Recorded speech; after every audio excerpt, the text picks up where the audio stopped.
Hi everyone. Just a bit of technical difficulties. I see that you're supposed to have lunch in about 12 minutes, so we'll try.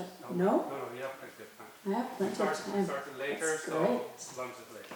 Okay, well then we'll just keep on going. Hi, my name is Thea, and this is Ranghild, who I have with me, and we come from Changemaker. And this is our beautiful logo and our slogan that says, of course we can change the world. Which I really like, because I do think we can. So yeah, today we will be talking a bit about how Changemaker works with the environment, but also connecting it to our peace work. So we'll start with an introduction just so that you can know what Changemaker is, how we work, and then we'll go through Changemaker's main areas of focus, and then how we work regarding the environment and climate change, then our collaboration partners, and also sharing the goals of our work. It's working, that's nice. So, Changemaker is the Norwegian Church Aid's youth organisation. However, we are independent from them, so we get funding and obviously we support their work, but we can basically make any decision that we want and work with what we want to work with. We are a member organisation for people between 13 and 30, yet we've just decided to have a university and student focus. We currently have around 1,200 members, and we are Norway's largest organisation that works with development politics.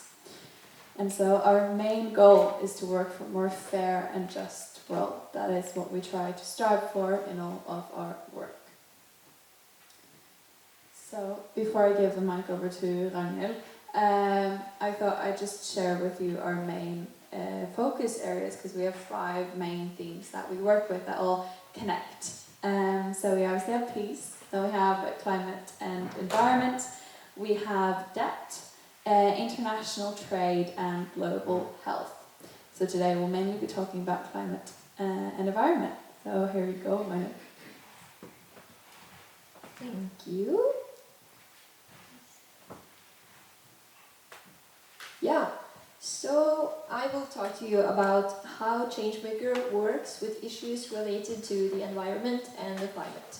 And as Thea mentioned, we always try to see the connections between all the themes we work with, so I will mention some more about the interlinks between peace and climate when I'm almost finished. But first I will mention some of the principles we have on our politics regarding climate. We believe that climate justice and the best known science must be the foundation of all politics regarding climate. And we believe that we must enable underrepresented groups to attend climate, environment and nature conferences and secure them a voice there. Norwegian investments must be green and sustainable, and climate refugees have the right to the same international protection and recognition as refugees.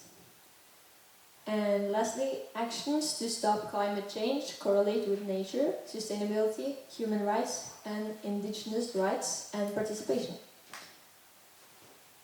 And all the work we do is with the purpose of identifying and changing the structures that sustain injustice and poverty in the world.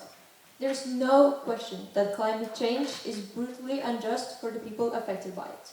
And we work hard to bring effective solutions to the tables of those in charge. Therefore, to be able to develop good political solutions and construct campaigns that will both engage youth and influence the politicians, we have our own group that specializes in environmental and climate politics. They work with highlighting different issues and problematics regarding climate and environment questions. They use a lot of different tools and methods when working with political influence. For instance, they create a lot of exciting campaigns to illuminate current cases and topics the group and the rest of the organization find most important. Our vision is to communicate kind of difficult topics and causes in a creative and understandable way. For example, in 2018, we had a campaign regarding the TISA agreement and the Paris agreement that we called Expedition the Green. No, I'm sorry. In 2017, we had it called Trade for Climate, when we tried to make the people working with trade and environment in our government to cooperate, because they were going in quite different directions. So we tried to make them cooperate a little bit more. In 2019, we had a campaign on climate refugees and climate passivity. And in 2018, we had also a campaign, but it was called Expedition the Green Pole. And if you're interested, you can check out some more pictures and information about these campaigns on our website. And also, the group formulate consultation inputs to our parliament. And earlier this year, they were on a hearing regarding the Norwegian law on climate, where they had first put in an input with what we thought they should do. For example, they were a little bit bad in saying how much carbon emissions they were going to reduce, so we wanted them to have higher expectations to themselves. And after the hearing, we actually got through with some of our politics. And lobbying and consultation inputs are some of the most important work we do to influence the decision makers directly.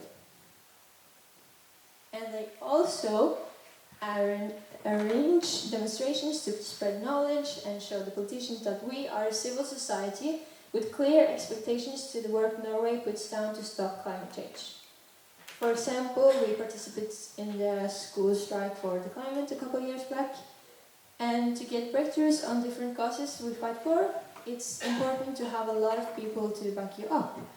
So therefore we are also active on social media, and we write a lot of articles in the newspapers to show our opinion, both to the decision makers and also to other people. So you can see some examples for what we have been doing a couple of years here.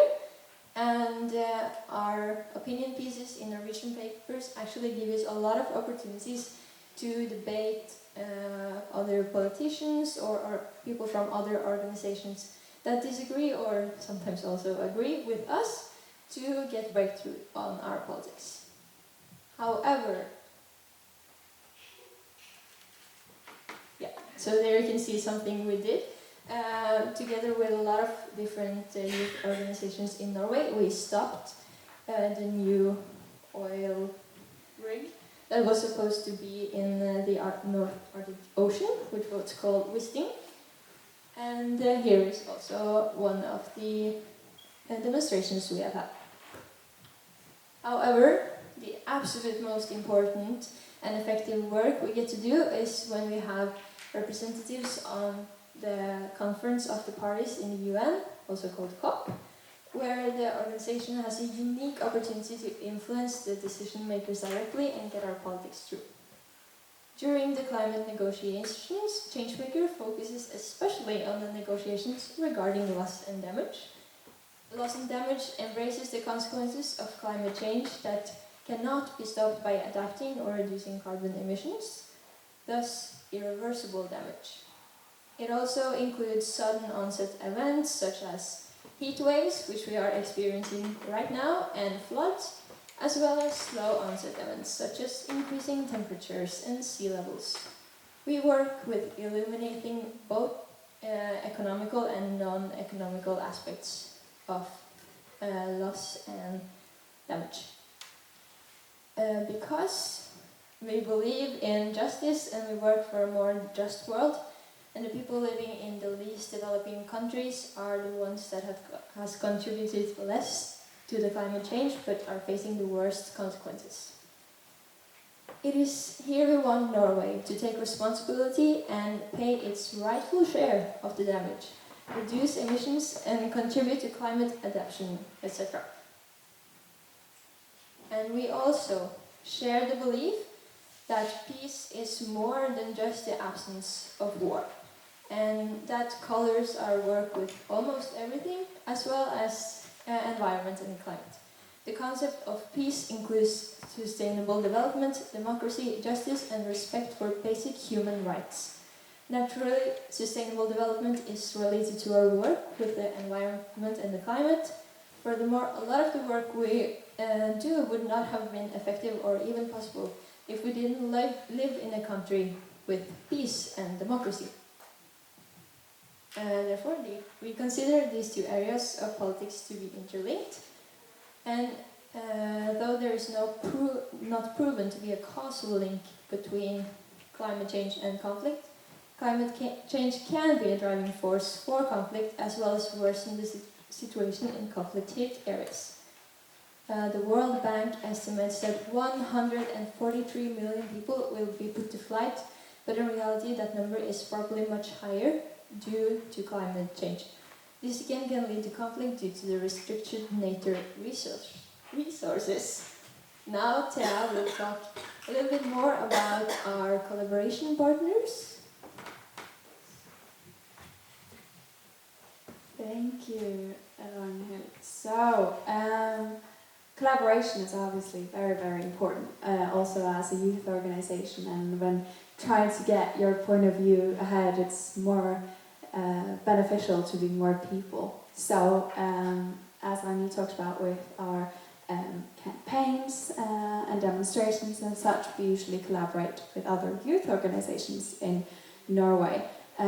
So on your right hand side, you have some pictures from 2 of the demonstrations that we've had. The top one is called Choose Our Future, Stop Looking for Oil Right Now. And then we had a demonstration for climate justice and responsibility on your right lower side. And then on the top left side is actually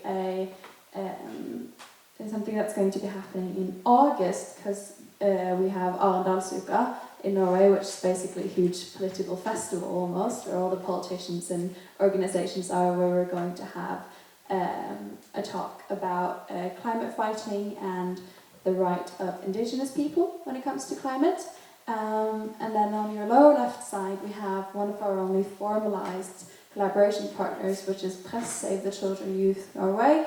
And we have a campaign called The World's Best News, which I know you also have in Denmark, that works with spreading positive news in the other very sad and destructive news pictures and news outlets. So that's a little bit about our collaboration partners. And then lastly, moving on to the goals of our work. So the main goals that we try to have throughout all of our work is that we want a fair and just world. We also want to remove the causes of injustice and poverty in the world by working with policies and politics. And then when it comes to climate, we have this line in our political statement that says, Changemaker has the goal of making Norway take responsibility for solving the climate crisis. As a wealthy oil nation, we have a duty to cut our carbon emissions as well as contributing to the shift toward a green economy. So our main goals are climate justice, representation and accountability in all things that have to do with climate change. So, if you want to know more, I left our website, Facebook and Instagram that has some pretty pictures and nice texts. But yeah, that's it. Thank you.